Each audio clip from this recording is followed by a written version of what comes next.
2006년 9월 8일 한 주택가에서 악취가 난다는 신고가 접수됩니다. 출동한 경찰이 불러도 답이 없자 문을 부수고 집 안으로 들어갔습니다. 3층 욕실에서 이 집 주인 리우즈친의 자녀 5명이 사체로 발견됩니다. 당시 사체는 손발이 철사로 묶인 채로 욕실에 마구 쌓여져 있었습니다. 그중 3명은 테이프로 눈, 코, 입을 꽁꽁 둘러매어 놓았으며 검은 비닐봉지를 머리에 씌운 뒤 철사로 목 주변을 감아놓은 상태였습니다.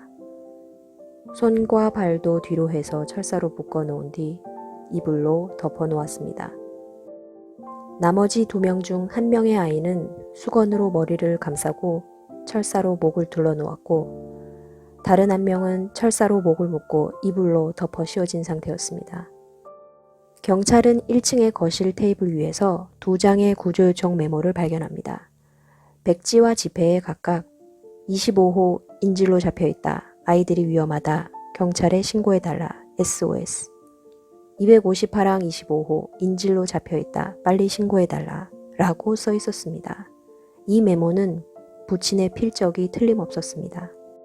집안의 돈과 귀금속 등도 그대로 있었고 부모의 핸드폰, 신분증도 TV 위에 그대로 있었습니다. 사체가 있던 욕실 앞에서 담배꽁초가 발견됩니다.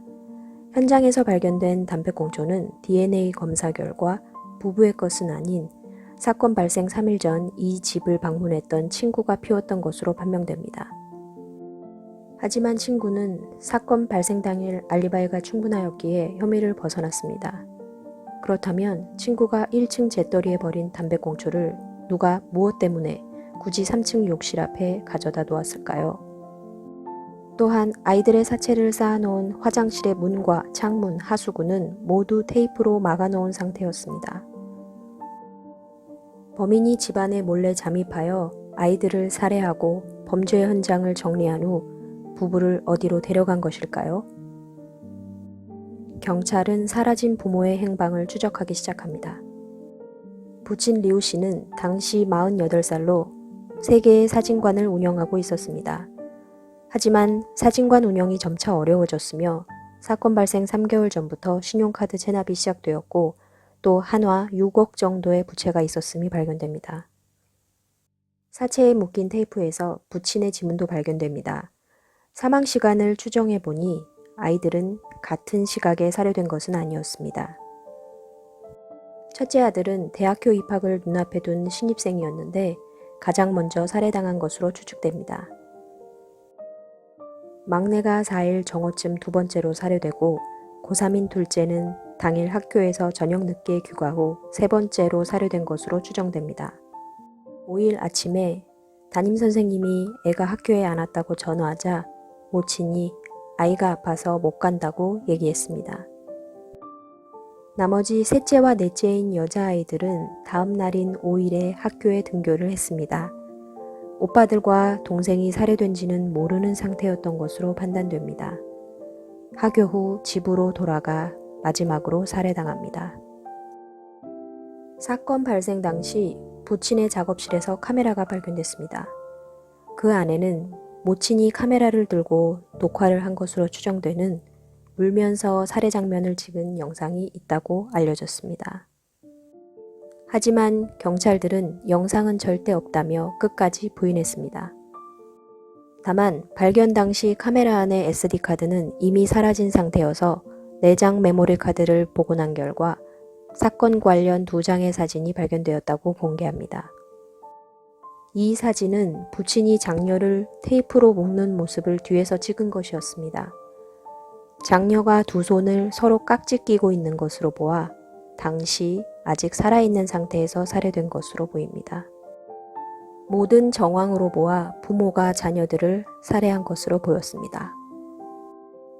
부모의 행방은 묘연한 채로 9년이란 세월이 흘렀습니다. 그러다 9년이 지난 2015년 6월 10일 부모의 백골이 살해 장소 근처 야산에서 발견됩니다. 2 사체 주변에는 농약 몇 병이 있었기에 농약 복용으로 인한 사망으로 추정했습니다. 부모의 백골이 발견되어 검찰은 부모가 자녀 살해 후 자살한 것으로 사건을 마무리합니다. 하지만 아직도 풀리지 않는 의문점이 너무나도 많습니다. 첫 번째로는 보통 일가족 사망 사건은 부모가 자녀를 살해하고 부모도 같은 장소에서 자살하는 것이 일반적인 상황입니다. 하지만 이들은 다른 곳에서 자살을 했다는 점입니다. 두 번째는 부친이 부채가 있긴 하였지만 그의 경제 능력은 전 가족이 자살할 정도로 처참하지는 않았다고 판단합니다. 부채 때문에 전 가족이 삶을 포기했다면 굳이 구조요청 메모, 담배꽁초 등을 남겨서 위장하려 했을까요?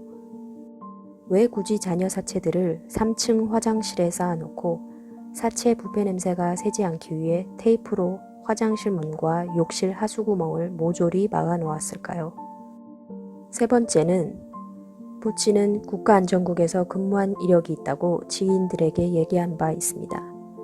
동기관은 이를 부인했습니다. 마지막으로는 자녀 5을 살해한 방식이 지나치게 잔인하다는 점입니다.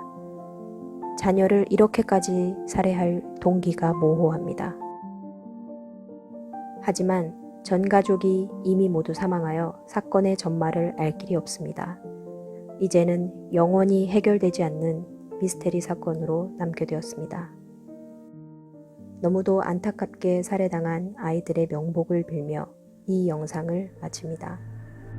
시청해 주셔서 대단히 감사합니다.